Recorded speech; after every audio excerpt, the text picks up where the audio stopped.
लिए भी उनसे गुजारिश करूंगा वो आए तो आप लोगों को संबोधित करेंगे।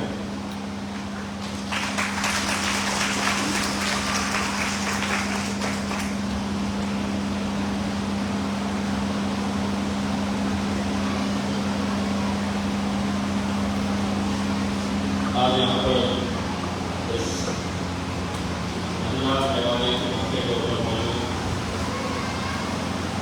एमआईएम पार्टी की महाराष्ट्र की अध्यक्षा हमारी बहन कीर्ति डोगले मैडम, विदर्भा और नागपुर के एमआईएम के जिम्मेदार हमारे निसार भाई, शाहिदपुरा साहब, जावेद साहब, आज का ये प्रोग्राम कीर्ति मैडम के साथ करने में जितना मेहनत की है हमारे नसीम भाई, रहमीना मैडम और यहाँ पर तमाम मौजूद मेरी बहनों, मैं सबसे पहले तो आप लोगों का तहे दिल से शुक्रिया अदा करता हूँ कि आज छुट्टी के दिन जब सभी लोग अपने घर के ऊपर आराम करना चाहते हैं, आज आप लोग यहाँ पर इतनी बड़ी संख्या में मौजूद रहे। सबसे पहले तो मैं गणेश चतुर्थी के मौके के ऊपर आप सबको बधाई देता हूँ। यकीनन यहाँ पर आने में थोड़ा सा वक्त लगा, काफ़ी दिनों के बाद नहीं, काफ़ी महीनों और सालों के बाद मुझे दोबारा नागपुर आने का मौका मिला। जब मैं यहाँ पर अंदाज की हैसियत से आता था तो जब विधानसभा का सेशन यहाँ पर होता था तो उस वक्त मैं रेगुलरली आया करता था। आप लोगों ने जैसा सुना है कि कीर्ति मैडम से एमआईएम पार्टी अब हम पूरे महाराष्ट्र के अंदर दौरे कर रहे हैं और मुझे खुशी है कि हमारी कामयाबी का बहुत बड़ा सेहरा जो है वो हमारी माँ और बहनों के सर पर जाता है, क्योंकि वो घर बैठे सच्चाई क्या है बखूबी जानती है। सोशल मीडिया के ऊपर हो, व्हाट्सएप के ऊपर हो, फेसबुक के ऊपर हो, सब दुनिया में क्या चल रहा है, हिंदुस्तान में क्या चल रहा है, महाराष्ट्र के अंदर क्या हो रहा है, आपके नागपुर शहर के अंदर क्या हो रहा है, यह आप अच्छी तरह से बखूबी जानती है। सही मानों में अगर देखा जाए तो 50% रिजर्वेशन दिया गया है। हम चाहते हैं कि जो महिलाएं सही मायनों में नेतृत्व करना चाहती है, लीडरशिप करना चाहती है, वरना अक्सर हमने देखा है कि महिलाएं सिर्फ नाम के लिए होती है, कामकाज पूरा उनके पति, उनका बेटा, उनका शौहर, उनका भाई यही संभालते हैं। हम चाहते हैं कि हमारे अंदर भी, हमारी माँ और बहनों के अंदर भी इतनी सलाहियतें हैं, इतना एक्सपीरियंस है, इतना तजुर्बा है कि वो भी बहुत अच्छी तरीके से अपने तौर के ऊपर अपना लीडर बन सकती है। आप लोगों को मेरा तारुफ करवाते हुए वक्त कीर्ति मैडम ने कुछ बातें बताई है। ये सही बात है, मैं 24 साल पत्रकार था।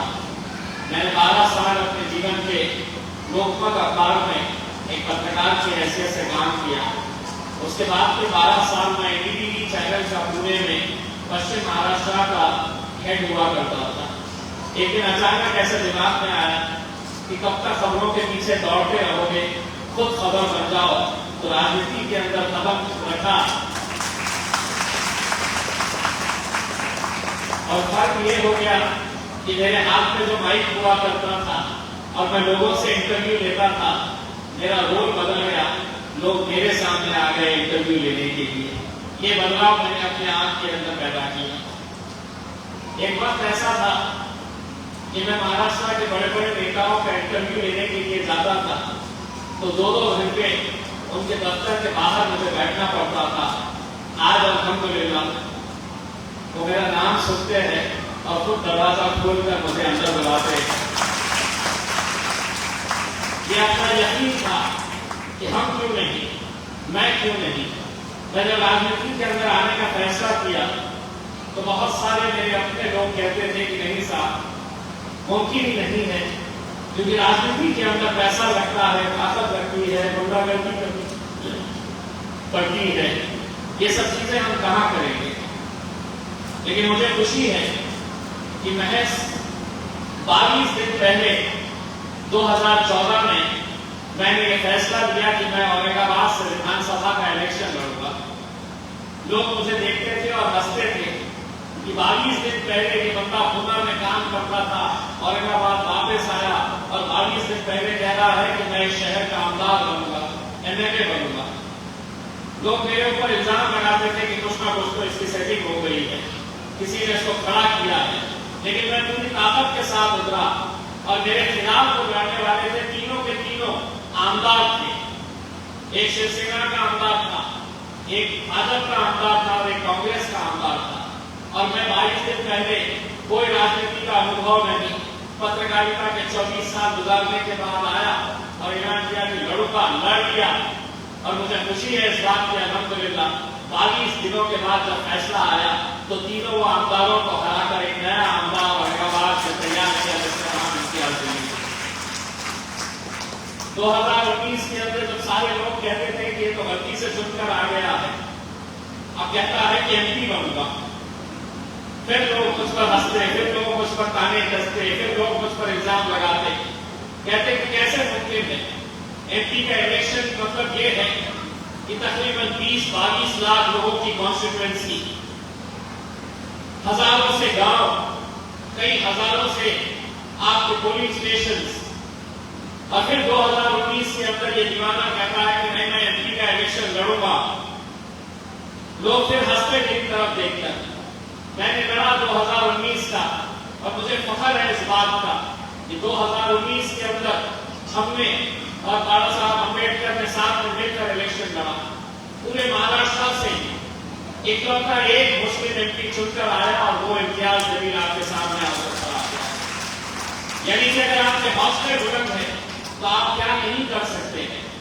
अगर हम कर सकते हैं औरंगाबाद में, तो यकीनन नागपुर में भी ये दोहराया जा सकता है। सिर्फ हौसले बुलंद होने की जरूरत है। किसी को खड़े रहना है और कहना है कि आगे पीछे मेरी तरफ कितने इल्जाम आते हैं और लोग मुझे देखकर हंसता है, कोई मायने नहीं रखता है। लेकिन मैंने ये फैसला कर लेना है कि मैं आगे बढ़ूंगी, मैं जिंदगी के अंदर अपना एक नाम बनाऊंगी, एक पहचान बनाऊंगी, एक ताकत बनाऊंगी। क्या नहीं कर सकते हैं। आज कितनी मेरी यहाँ पर दलित समाज की मेरी बहनें यहाँ पर मौजूद है। आपको बहुत ज्यादा किसी से सीखने की जरूरत नहीं है। डॉक्टर बाबा साहब अम्बेडकर जी ने आपको क्या कहा था, एक मंत्र दिया था और उसी मंत्र को हम आज पूरे महाराष्ट्र नहीं पूरे हिंदुस्तान के अंदर उस मंत्र को लेकर जा रहे हैं। बाबा साहब अम्बेडकर ने सिर्फ 3 शब्दों का एक मंत्र दिया था, शिखा, संगठित हुआ यानी संघर्ष करा। जो बाबा साहब अम्बेडकर ने दिया, हमने शिक्षा को हासिल कर लिए, हम संघर्ष को हर रोज कर रहे हैं। हर रोज हमारा जीवन जो है वो संघर्ष से भरा हुआ है। लेकिन क्या सही मानों में हम संगठित हुए हैं? हम संगठित नहीं हुए हैं। इसीलिए अगर हम सबसे बड़ा धोखा किसी को दे रहे हैं तो किसी और को नहीं दे रहे हैं। जिसको हम पूछते हैं, जिसको हम हमारा सब कुछ मानते हैं, जिस बाबा साहब अम्बेडकर ने इस देश को एक संविधान दिया, बताया कि ये देश चलेगा तो संविधान के हिसाब से चलेगा। लेकिन आज कहीं ना कहीं हम उनके साथ धोखा कर रहे हैं जब हम एक ताकत बनकर खड़े नहीं रहते। कहीं ना कहीं अपने समाज को इस बारे में सोचने की जरूरत है। आज ये देश, ये राज्य के अंदर क्या हो रहा है आप अच्छी तरह से जानते हैं। सच्चाई बोलना आज एक गुनाह है, जुर्म है अगर कोई सच बोल रहा है तो। बहुत हिम्मत लगती है आज के इस दौर के अंदर सच बोलने के लिए। मुझे नहीं पता है कि कितने लोग ये हिम्मत जुटा पा रहे हैं, लेकिन मुझे मालूम है कि मेरी बहुत सारी माएं और बहनों का आशीर्वाद, उनकी दुआएं मेरे साथ हैं, तो मैं आज तक किसी से डरा नहीं हूं। जो सच है वो बोलता हूं और आगे भी बोलता हूं। आप देखिए इस राज्य के अंदर क्या हो रहा है। धर्म आपका, मैं उसका आदर करता हूं। मेरा मजहब, मैं मेरे मजहब के ऊपर चलता हूं। और ये खूबसूरती है इस देश की। पूरी दुनिया के अंदर ऐसा कोई देश नहीं है जहां पर इतने सारे जाति, धर्म और मजहब के लोग एक साथ मिलकर रहते हैं। लेकिन आज तो एक महाराज अपने प्रवचन के अंदर कहता है कि नहीं, इस्लाम धर्म बहुत खराब है। हमारे प्रॉफेट मोहम्मद के बारे में जिसे हम अपनी जान से ज्यादा चाहते हैं, उनके बारे में किस तरह की बातें करते हैं। और इसी राज्य के मुख्यमंत्री उसी दिन आकर उनकी पीठ थपथपाते हैं और कहते हैं कि हम तुम्हारा बाल भी कोई हाथ नहीं लगा सकता, तुम्हारे बाल को भी कोई धक्का नहीं लगा सकता है। मुझे शर्म आती है कि ऐसा मुख्यमंत्री मेरे राज्य का मुख्यमंत्री है। वो मुख्यमंत्री सिर्फ एक पार्टी का नहीं है, एक जाति का नहीं है, वो मेरा भी मुख्यमंत्री है, वो मुसलमानों का भी मुख्यमंत्री है, वो दलितों का भी है, वो हिंदुओं का भी है, सिखों का है, जैन का है, हर एक का मुख्यमंत्री होता है। लेकिन एक मुख्यमंत्री, एक परिवार का सदस्य, एक प्रमुख होने की हैसियत से उनकी जिम्मेदारी थी उस महाराज को ये कहना कि नहीं, उस प्रवचन के अंदर तुमने अपने धर्म की अच्छाइयां बताओ और लोगों को मनुष्य मनोदशा जगता ये एक इंसान की हैसियत से कैसा जीना चाहिए ये बताना चाहिए। लेकिन दुर्भाग्य से कोई इसके बारे में नहीं कह रहा है। एक भाजपा का नेता आता है, इतू सा है, अच्छा कहता हूं मैं इतू सा बोलते आप हंसना शुरू कर दिया, आपको मालूम है किसके बारे में बोल रहा हूं। लेकिन जबान देखिएगा, मैं मस्जिद में घुस घुस कर चुन चुन कर मारूंगा। क्या यहां पर जंगल राज चल रहा है? क्या यहां पर कोई कायदा नहीं है, कोई कानून नहीं है, कोई पुलिस नहीं है, कोई अदालत नहीं है कि कोई भी उठकर खड़े रहेगा, कुछ भी कहेगा और ये सरकार खामोश बैठी रहेगी? लेकिन खामोश बैठने वाले कोई और होंगे। हम खामोश बैठने वालों में से नहीं है, हम लड़ने वालों में से हैं, हम बोलने वालों में से हैं। इसीलिए महाराष्ट्र की हुकूमत को मैंने चैलेंज करके कहा हो कि 5 दिन का समय दे रहा हूं। अगर 5 दिन के अंदर ये जितने भी तुमने छोड़े हुए पिल्लू है, अगर इनके ऊपर कार्रवाई नहीं करेंगे तो मैं 6ठे दिन ये ऐलान करूंगा कि महाराष्ट्र के इतिहास के अंदर इतनी बड़ी रैली मुंबई तक नहीं गई है जो मैं लेकर जाऊंगा मुंबई तक। और वहां पर जाकर कोई हंगामा नहीं करना है हमें। हम 3 पुस्तक लेकर जाएंगे, 3 किताबें लेकर जाएंगे और वो 3 किताबें रहेगी इस देश का संविधान जो डॉक्टर बाबा साहब अम्बेडकर ने बनाया है।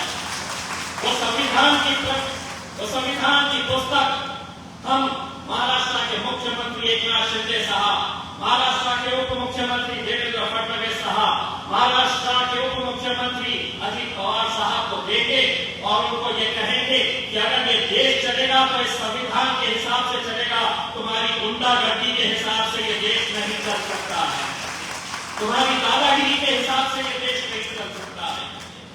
वो और होंगे जो डरते होंगे, वो और होंगे जो खामोश रहते होंगे ये सब सुनकर, लेकिन हमें लड़ना सिखाया है और बोलना सिखाया है तो इसी संविधान ने सिखाया है, जिसने कहा है कि जहां पर भी नाइंसाफी हो रही है उठो, खड़े रहो, लड़ो। लेकिन आज सारे के सारे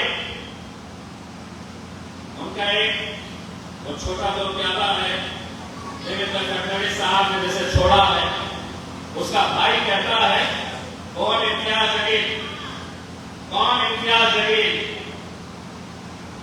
जब मुंबई को रैली निकलेगी तो तुझे समझ में आएगा कि इम्तियाज जलील कौन है। आज कहीं न कहीं हमें अपने हक के लिए, अपने अधिकारों के लिए लड़ना पड़ रहा है। मैं औरंगाबाद का खासा एक 2 उदाहरण मैं आपको देता हूं जो मैं समझता हूं कि आज मैं खासदार हूं नहीं, लेकिन सालों तक लोग याद रखेंगे उस काम को। मेरे शहर के अंदर एक भारतीय जनता पार्टी के एक नेता का बड़ा स्मारक बनाया जा रहा था। उसके लिए 7 एकड़ सरकारी जमीन दी गई थी। 7 एकड़ सरकारी जमीन औरंगाबाद के जालना रोड के ऊपर करोड़ों रुपए की जमीन, और वहां पर भारतीय जनता पार्टी के दिवंगत नेता का पुतला वहां पर खड़ा किए जाने वाला था, वहां पर स्मारक बनाया जाने वाला था। मैंने उसका विरोध किया और मैंने ये कहा कि इस शहर को, इस राज्य को, इस देश को अच्छे अस्पताल, अच्छे स्कूल और अच्छे कॉलेज की जरूरत है, किसी के स्मारक की जरूरत नहीं है। बहुत लोगों ने विरोध किया मेरा। मुझे फोन करते और मुझे गालियां देते, मुझे फोन करके कहते कि तू इस देश के अंदर रहना नहीं, तो पाकिस्तान चलेगा, तो हमसे लेकर विरोध कसा करतो, तुझी हिम्मत कशी झाली। लेकिन मैं डटा रहा और मैंने सरकार को ये बताया कि अगर कोई नेता मर गया है, इस दुनिया से सबको जाना है, मुझे भी जाना है, आपको भी जाना है, कोई जिंदगी भर यहाँ पर जीने के लिए नहीं आया। मैंने कहा कि अगर कोई नेता मर गया है तो उसके नाम के ऊपर एक अच्छा अस्पताल खोलो, एक अच्छा स्कूल खोलो और उस स्कूल का अस्पताल का नाम उस नेता के ऊपर नाम के ऊपर दो। कोई सुनने को तैयार नहीं था। मैं अदालत गया और अदालत में जाकर अदालत को, ये हाईकोर्ट को मैंने बताया कि मेरे शहर को एक अच्छा अस्पताल चाहिए, स्मारक नहीं चाहिए। मेरी जीत हुई और आज जिस जगह के ऊपर एक स्मारक बन रहा था एक भारतीय जनता पार्टी के नेता का, आज उसी जगह के ऊपर 400 बेड के हॉस्पिटल का काम शुरू है। 400 बेड के उस अस्पताल के अंदर कौन जाएगा? इम्तियाज अली नहीं जाएगा, क्योंकि सरकार ने आमदारों के लिए, खासदारों के लिए हिंदुस्तान के नहीं दुनिया के बड़े बड़े अस्पताल मुफ्त में करके रखे हैं कि जाओ तुम दुनिया के किसी भी बड़े अस्पताल में जाकर तुम अपना मुफ्त में इलाज कर सकते हैं, क्योंकि मैं आमदार हूं, मैं खासदार हूं। लेकिन उन्हें ये मालूम नहीं है कि मुझे आमदार और मुझे खासदार अगर किसी ने बनाया है तो इन लोगों ने मुझे खासदार और आमदार बनाया, आम जनता ने मुझे आमदार और खासदार बनाया है। मैं कुर्सी पर बैठ गया और भूल गया कि किसने मुझे इस मुकाम तक पहुंचाया, तो लोग मुझे कभी माफ नहीं करेंगे। मैं आप लोगों से सिर्फ इतनी गुजारिश करने के लिए आया हूं, ये वक्त जो है वो संगठित होकर एक ताकत बनकर खड़े रहने का है। जब तक आपकी राजनीतिक ताकत नहीं है, मुझे मालूम है कि यहां पर बहुत सारी मुख्यमंत्री की लाडली बहनें भी बैठी हुई हैं।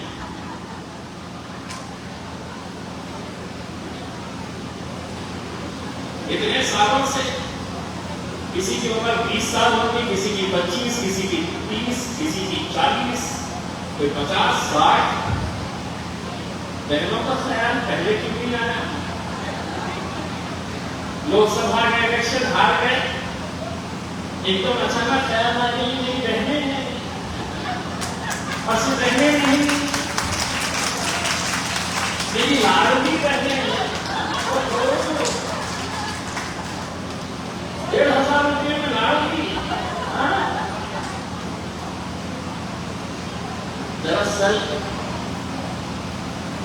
आज महाराष्ट्र सरकार के पास सरकारी कर्मचारियों को पगार देने के लिए उनके पास पैसा बच नहीं रहा है। 46,000 करोड़ रुपये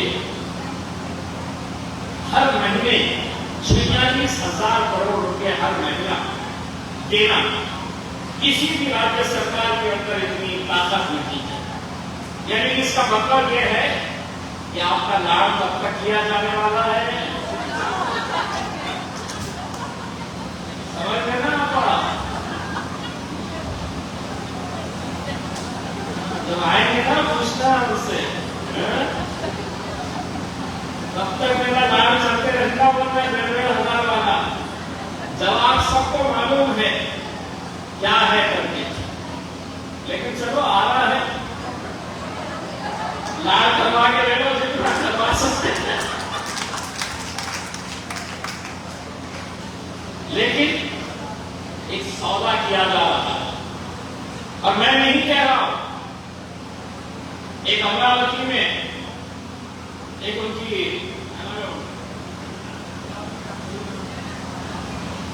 नवनीत राणा ऐसा करना, तो उनके पति ने कहा ऐसे आ रहे तुम्हें मतदान नहीं केलं करते पैसे परत देणार, मतलब साफ होती है। और इनका आपका एक भाजपा का एमएलए है, उसने फोन करा एक महिला को, रिकॉर्डिंग है यूट्यूब के ऊपर, आप देख लीजिएगा। वही आले पैसे अपने खाते में दे, तो वही बोली हो आले आता मतदान करायचं मला, हा इतने खुलेआम ये सौदा कि हम देंगे, आपने हमको कुछ देना। एक बात याद रखना, ये जो हुकूमतें अच्छी सरकार नहीं चलाती है, जो हुकूमतें नौजवान बच्चों को रोजगार नहीं दे पाती है, जो हुकूमतें अपने लोगों के साथ इंसाफ नहीं कर पाती है, वो इस तरह की स्कीम लाकर लोगों को खरीदने का काम करती है। और लाडली बहन उसी का एक हिस्सा है। इलेक्शन खत्म, आवाज मत दिलाओ, इतना कुछ नहीं आने वाला है इलेक्शन के बाद। जितना लाड करवा के देना है अभी कर, वरना माटी मिले अभी कर ले, जितना कर सकता है तो। मैं आप सभी लोगों का देखिए, इतना बोलना भी बहुत आज के इस दौर के अंदर, सच्चाई बोलना भी बहुत मुश्किल का काम है। मैं यहाँ पर बैठा हुआ था तो मुझे मेरे पीए का एक मैसेज आया कि कल अदालत में हाजिर रहना समन आया हुआ है। जानते हैं समन किस बात का है? पुलिस केस किस बात का हुआ है कि मेरे एक इलाके के अंदर एक शराब की दुकान बंद कराना। इलाके के लोग बोल रहे कि साहब ये शराब की दुकान हमें नहीं चाहिए, लेकिन पैसा देकर पुलिस को तमाम अधिकारियों को मैनेज किया गया। मैं अच्छे से गया, मैं बोला बंद कर दे, नहीं करे। मैंने कहा बंद कर दे, नहीं करे। एक दिन गया और पूरी दुकान फोड़ डाला, शराब की बॉटल आया, ठेला रास्ते में, केस रजिस्टर हो गया। पुलिस वालों ने केस रजिस्टर किया। मुझे ये समझ में आता है कि चलिए क्या जमीन आया वो शराब की दुकान बंद करने के लिए तोड़फोड़ किया और शराब की दुकान के अंदर केस क्या रजिस्टर किए आप कौन वेरीफाई करें? जो शराब की दुकान चलाने वाला था उसने मेरे खिलाफ पुलिस स्टेशन में कंप्लेंट कराया कि मेरे गले में से, मेरे कैश काउंटर में से 365 रुपये चोरी हुए। सही बता रहा हूं, 365 रुपये चोरी हुए। तो पुलिस वाले इतना खुश हो गए, बोले अब इसके ऊपर डकैती का केस डालेंगे। तो मेरे ऊपर डकैती का केस डाला गया है। कितने पैसे लूटा मैंने? 365। देखो हमारे को 1000 मिल जाए, मेरे को 365 के लिए डकैती का केस डाल देते थे मेरे ऊपर। मैं सिर्फ आप लोगों से इतनी इल्तिजा करने के लिए आया हूं, ये विनती करने के लिए आया था कि आने वाले जो 2 महीने का वक्त है, नवंबर में इलेक्शन होने वाला है और उसके बाद फौरन हमारा नगर परिषद के, महानगर पालिका के इलेक्शन होने वाले हैं। मैं चाहूँगा कि हमारी ये बहनें और सही मानों में मेरा आपके साथ एक रिश्ता जो है वो ना 1500 रुपये का है और ना कोई पैसों का है। मैं आपके साथ एक दिल का रिश्ता बना के रखना चाहता हूँ। मैं आपको सही मानों में अपनी माँ, अपनी बहन के रूप में देख रहा था और वो रिश्ते को देखते हुए मैं चाहूँगा कि आप में से कई सारे लीडर इसमें से पैदा हो, आप भी अपने एरिया का नेतृत्व करें और यकीन मानिए जो अच्छा काम करेगा हम खुद आपके चौखट पर आएंगे और आपसे गुजारिश करेंगे कि आप हमारे साथ दीजिएगा। हम आपको नेता बनाने के लिए आए हैं। अपने इलाके का ही क्यों न सही, एक मतलब अपने इलाके का बनिए, फिर अपने शहर का बनिए और फिर इंशाल्लाह वो दिन दूर नहीं जब आप में से कोई एक दिल्ली तक भी जा सकता है जैसे मैं गया था। आप लोग यहाँ पर आए, मैं आप लोगों को यहाँ पर बहुत बहुत शुक्रिया अदा करता हूँ कि ये त्योहार के मौके के ऊपर यहाँ पर इतनी बड़ी संख्या के अंदर, इतनी बड़ी तादाद के अंदर लोग आए हुए हैं, जिससे मुझे हमारी बहन ने बताया है कि सभी जाति, धर्म और मजहब के लोग यहाँ पर मौजूद हैं। मेरे लिए इससे और क्या फख्र की बात हो सकती है। देखिए हमारे ऊपर इल्जाम बहुत लगाए जाते हैं, एमआईएम पार्टी मतलब ऐसी है, एमआईएम पार्टी मतलब ऐसी है, लेकिन सही मानों में आज अगर संविधान को लेकर कोई पार्टी चल रही है जो हक और इंसाफ के लिए तो लड़ रही है, जो पार्लियामेंट के अंदर आपकी आवाज उठा रही है, तो हम ही लोग हैं जो सड़क के ऊपर भी लड़ रहे हैं। वरना इस राज्य के अंदर आप देख रहे हैं कि कैसा हाल हो चुका है सियासत के अंदर। आज देख लीजिएगा कि शिवसेना का जन्म किस बात के लिए हुआ था, तो कांग्रेस का विरोध करने के लिए हुआ था, लेकिन सत्ता में आना है तो सब एक साथ मिलकर आ गए हैं। अजीत पवार से कभी किसी की जमती नहीं थी, लेकिन अजीत पवार के बारे में खुद इस देश के वजीर आजम नरेंद्र मोदी साहब का भाषण आपने यूट्यूब के ऊपर जाके सुने, तो उन्होंने कहा था कि राष्ट्रवादी कांग्रेस के अजीत पवार 70,000 करोड़ रुपए का घोटाला किए हैं। सिंचन घोटाला, खनन घोटाला, बैंक घोटाला, 70,000 करोड़ का घोटाला। वजीर आजम नरेंद्र मोदी साहब मेरी नजर के अंदर तो बड़े साफ सुथरे छवि के वजीर आजम है, लेकिन जिसके बारे में अपने ही मुंह से कहा था कि 70,000 करोड़ रुपए का घोटाला इसने किया है, उसी को 8 दिन के बाद बुलाते हैं और अपने गोदी में बिठाकर उसे महाराष्ट्र के उप मुख्यमंत्री पद का दर्जा दे देते हैं। तो राजनीति के इस घटिया लेवल के ऊपर आ गई है। आपके ही अपने शहर के देवेंद्र भाऊ है, उनका एक यूट्यूब के ऊपर भाषण है जहां पे उन्होंने लीडी माझा को इंटरव्यू देते हुए उन्होंने कहा था कि ज्या दिवशी आम्हाला अजित पवार साहेब चक्की पीसी। ये देवेंद्र फडणवीस का बयान है। यानी कि आप सोचिए कि वो ये समझते हैं ये जनता वाला बेवकूफ है, हम इसे कुछ भी कहो ये सब सुन लेती है करके। अब जनता बहुत होशियार हो चुकी है। बस जिस दिन बटन दबाने का मौका आएगा उस दिन कहां बटन दबाना ये आपको भी मालूम, अच्छी तरीके से आपको मालूम है कहां दबाना। वो लाडले भैया का तो बोल रहा 1,500 चीटिंग करता ले। मैं आप सभी लोगों का तहे दिल से शुक्रिया अदा करता हूँ। आप लोग इतनी बड़ी तादाद में आए और मैं आप लोगों से आप लोगों का आशीर्वाद, आप लोगों की दुआएं, आप लोगों का साथ मैं चाहूंगा। ये लड़ाई जो है इस देश को, इस राज्य को एक ताकत बनकर बनाए रखने में हम सबका साथ होना बहुत जरूरी है। मैं आप सभी लोगों का तहे दिल से शुक्रिया अदा करता हूँ। खूब खूब धन्यवाद। जय हिंद, जय महाराष्ट्र।